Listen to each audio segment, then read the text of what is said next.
Ay,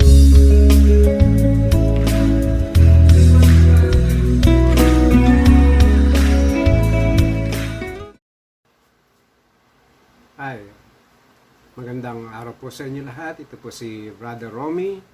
At nais ko po na magbahagi sa inyo ng Ebanghelyo ng Salita ng Diyos. At ang topic po natin ngayon ay patungkol sa paano ba maligtas at magkaroon ng buhay na walang hanggan. Sa inyo po, kayo po ba ay nakatitiyak na may buhay na walang hanggan? Alam niyo po, ang dami na rin po naman akong natanong na tao, may iba't iba din relihiyon, subalit sila po, nakasagutan po, wala po silang katiyakan. Minsan naman po may sumasagot na siguro ligtas dahil madami naman akong ginawang mabuti. Yan po ang topic natin ngayon. Paano po kayo makakasiguro o makatitiyak na kayo may buhay na walang hanggan at ligtas?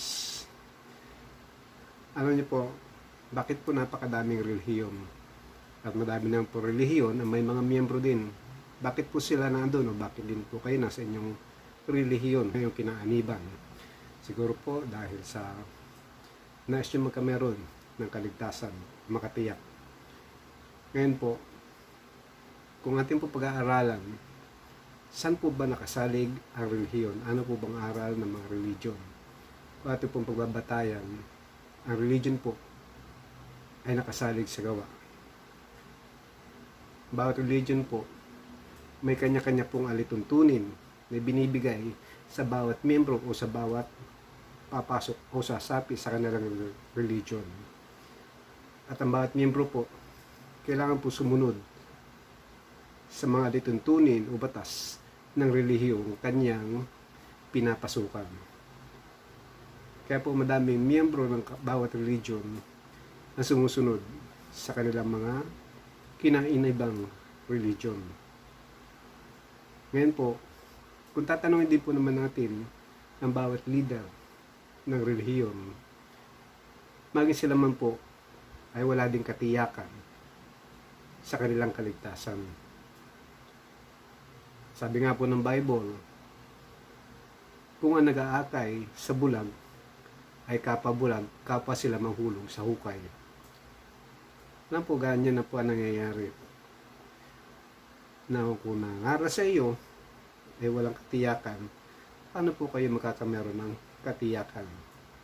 Kaya po napakahalaga ng isang tao ay magkameron ng katiyakan. Halimbawa po, kung ang Panginoong Hesus po na nangangaral ay walang katiyakan kung saan siya tutungo, ito po ay nakalulungkot. Sabi po sa Bible, sabi ng Panginoong Hesus, ako ang daan, ang katotohanan at ang buhay. Walang makaparorol sa Ama, kundi sa pamamagitan ko. Yan po ang sabi ng Panginoong Hesus. Yan po ay babalikan natin mamaya. Ang talatang yan na sinabi ng Panginoong Hesus. Bakit po ang, sabi ko kanina, bakit ang religion po ay nakabase sa work o gawa? Sapagkat po, ang bawat miyembro o bawat magiging miyembro ng bawat religion ay kailangan pong sumunod sa alituntunin ng pinasukan niyang relihiyon upang sila ay magkameron ng kaligtasan. Subalit kung po sila lalabag, wala po silang katiyakan. At kaya nga po ang tao na nasa kanilang relihiyon ay sumusunod sa pinag-uutos ng kanilang religion upang sila ay magkameron ng katiyakan. Kaya habang pong buhay sila, para ba pong tinitimbang, yan po ang akala ng mga tao. Akala po ng tao, pag marami siya nagawang mabuti o nasunod sa kanyang religion, siya ay ligtas. At kung hindi naman, siya po ay hindi ligtas. Kaya bawat tao po na bagamat nakapasok na sa kanilang religion, wala pa rin po katiyakan dahil kailangan masunod nila ang alituntunin ng kanilang relihiyon. Yan po ang nakalulungkot minsan. Halos libo po abat ibang relihiyon. Subalit, pawang wala pong katiyakan. Alam niyo po, ito po ang na pag-aralan natin ngayon. Paano po ba ang tao magkakameron ng kaligtasan o tunay o katiyakan habang buhay pa siya ngayon? Dahil kalamitan po, ang tao gumagawa, sumusunod sa kanilang mga relihiyon upang magkameron ng katiyakan.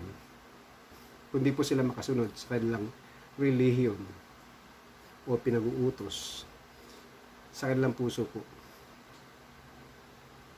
wala po silang kapayapaan sapagkat iniisip nila hindi pa sila ligtas. Kaya po ang topic natin ngayon. Sabi nga po ng Panginoong Jesus yung kanina, John 46, ako ang daan, ang katotohanan at ang buhay, wala makaparo o sama kundi sa pamagitan niya. Bakit po sinabi ng Panginoong Jesus sa mga bagay na yan? Dahil po ang kasaysayan po, ang ating ninuno nagkasala, sinaway niya po ang utos ng Diyos. At ng kanilang sinuway, sila po ay nahulog sa kasalanan, namatay po. Hindi po physical, kundi sa oras na yun, namatay sila spiritual. Bagamat sila ay nabubuhay physically, namatay na sila. Ibig sabihin po kamatayan ay pagkahuwalay sa relasyon ng Diyos. Kaya nung oras mong yun, sina Eva at Adan, nung kinain nila, namatay po sila spiritually. At yun mo na po doon ang kamatayan ng kailang physical, bagamat sila nabuhay pa ng halos 1,000 taon. Ngayon po ang kasalanan nung pumasok sa ating pong ninuno, ito po ay dumaloy hanggang sa mga ina po. Dumaloy po ang kasalanan, ang kamatayan. Dahil ang tao po ay nagkasala, kung tayo po ay tao, tayo po ay kasama doon sa lahi ni Adan. Sabi nga sa Roma 3:23, sapagkat lahat ay nagkasala at walang nakabot sa pamantayan ng Diyos. Ganon din po sabi sa Roma 3:10, wala daw matuwid, wala kahit isa.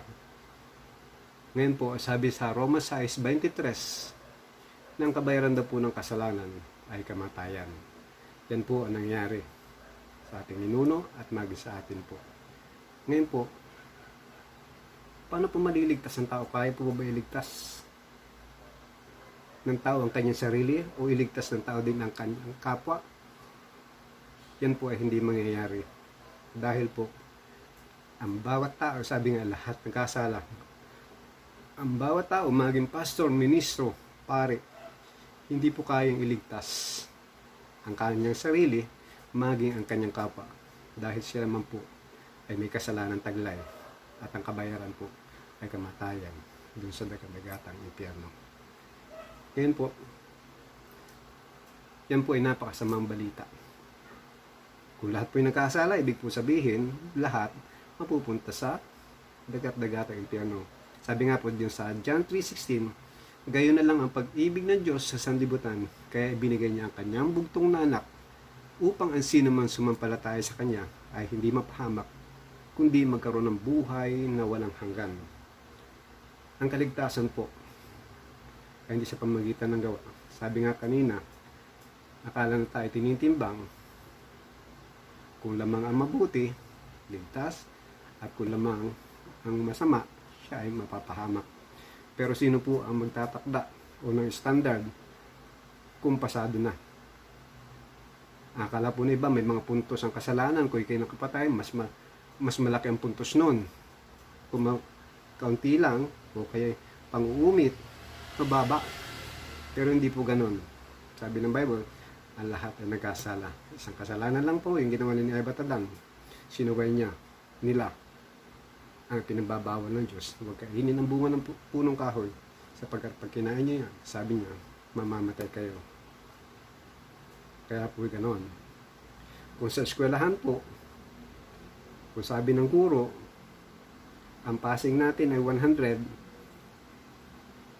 ngayon pagdating na exam, may nakakuha ng 70, may nakakuha ng 80, may nakakuha ng 99, kahit po 99, pare-pareho po silang bagsak.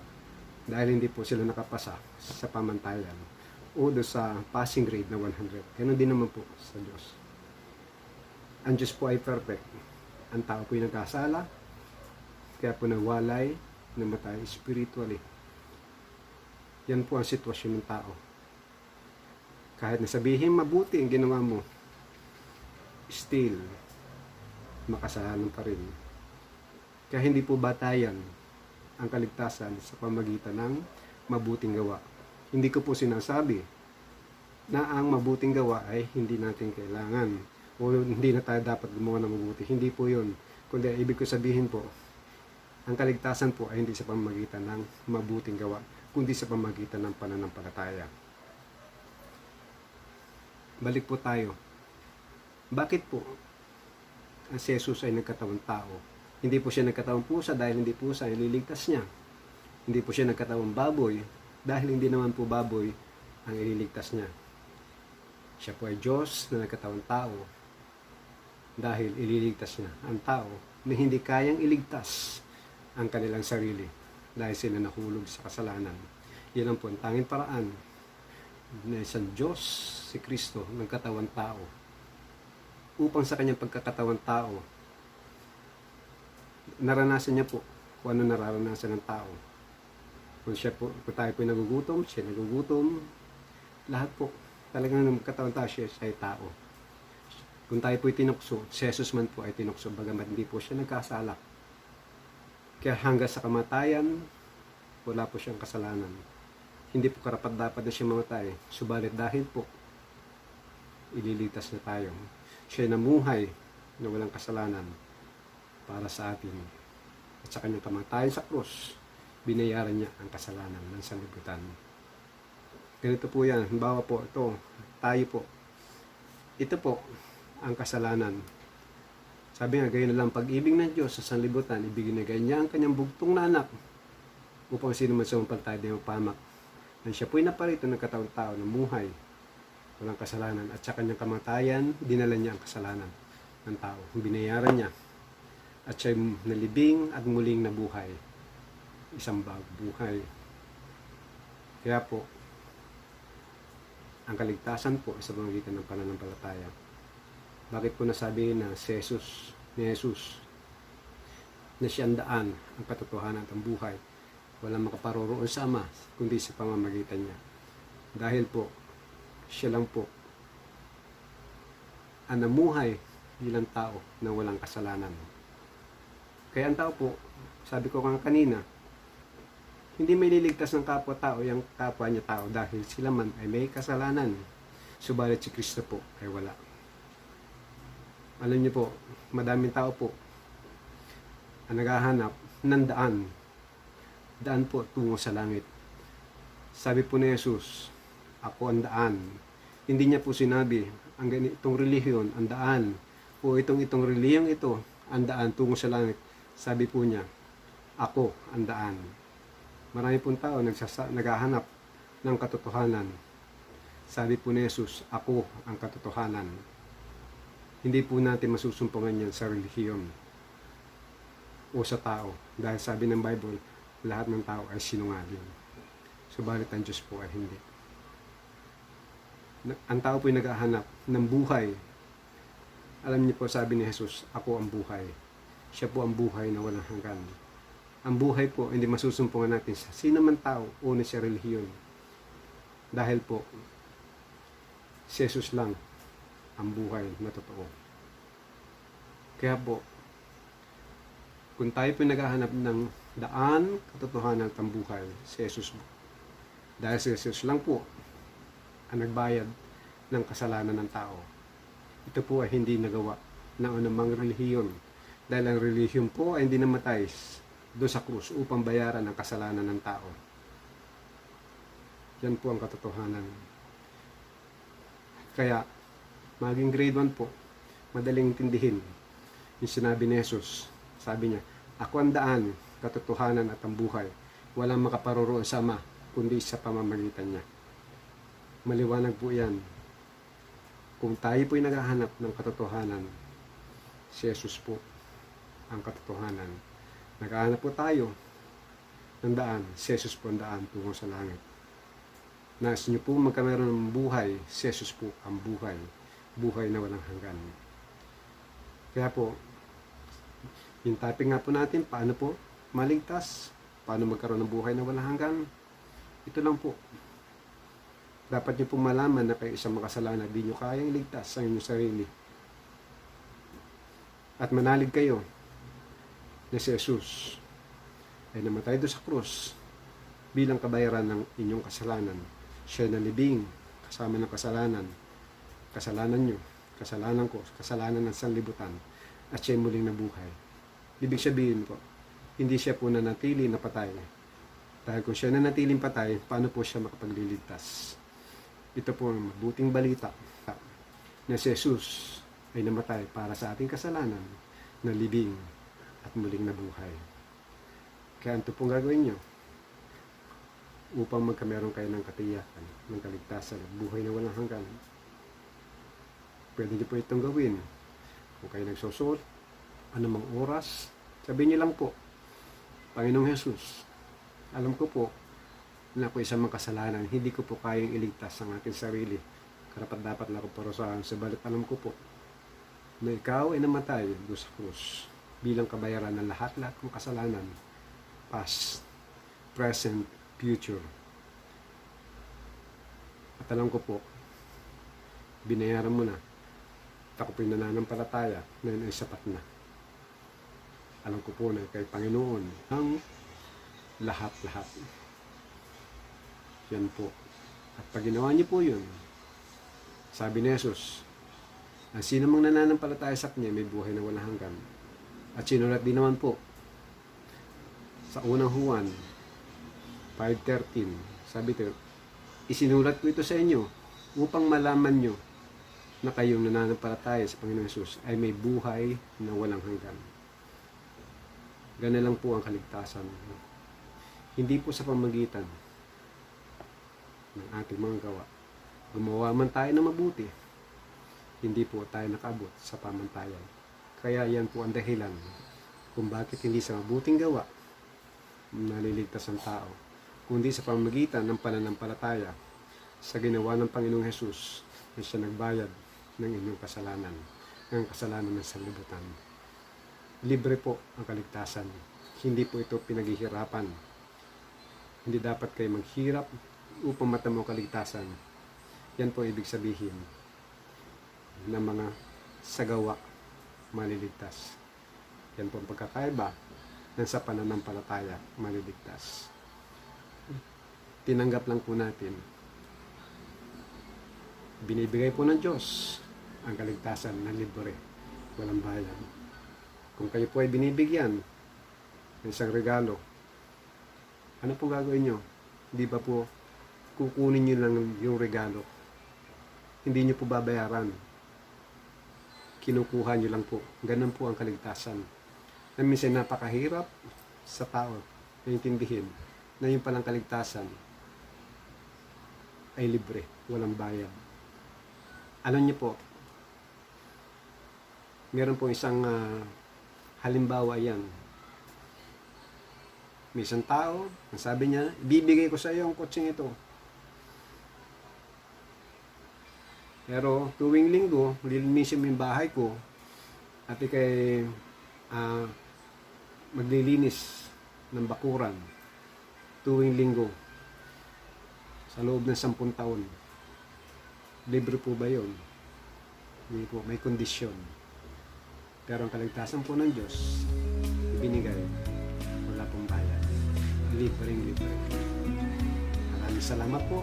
Sana po naunawaan niyo ang ating po pinag-aralan. At sa muli po, iba naman po topic ang ating pag-aaralan.